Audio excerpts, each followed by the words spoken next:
Today I'm going to go over how to open the hood and add washer fluid on this 2025 Subaru Outback. This is the same from 2020 up to 2025. I'm sure they'll soon have the new generation, but this is the same on the 6th generation. So we're going to go in the driver's side here. We're going to reach under here, and right here is our hood release. It's kind of hidden up under there. That releases the hood. You'll hear that clunk. Our next point is when you get to the front of the car, line your hand up right here with the Subaru logo.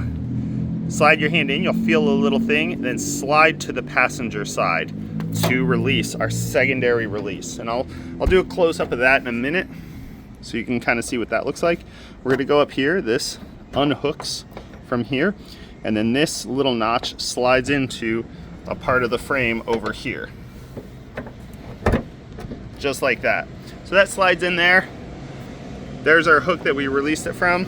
That hook's in there. There's this little arrow to show you where that is. Then we come over here. I just wanted to show you what you're releasing so you have an idea what that looks like. This is our secondary release. So if you're driving, you accidentally pull the hood release, it doesn't fly open.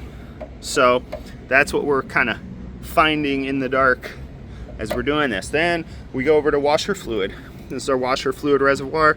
Look for this symbol. Make sure you're not putting washer fluid in the oil. That it can happen. So yep, I like to remove this whole thing, and if you miss that, just this rubber circle just pops off. I like that because this gets in the way. Then when you're adding, make sure the lid of the washer fluid or any of that foil doesn't come off into the reservoir. Also make sure that you are purchasing washer fluid that is rated for your coldest temperatures. So if you're in Colorado, you might want to go to -20.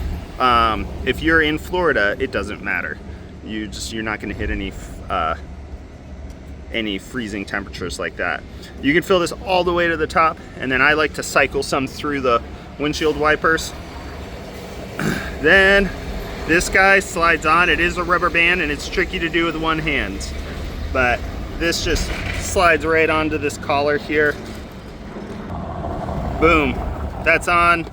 Then this just presses on just like that. And a lot of times with car rentals, they'll just keep this open like this because they're just topping it off all the time. I'd recommend closing it, but you know, that's that. So that's it. Now when we close the hood, we're gonna come down here, and I'm gonna lift this with my other hand. This guy goes into here. Then when you're closing this, you can just push down, just firm with your palm, and it should seal nicely like that. If this was helpful, give a thumbs up, and we'll see you next time.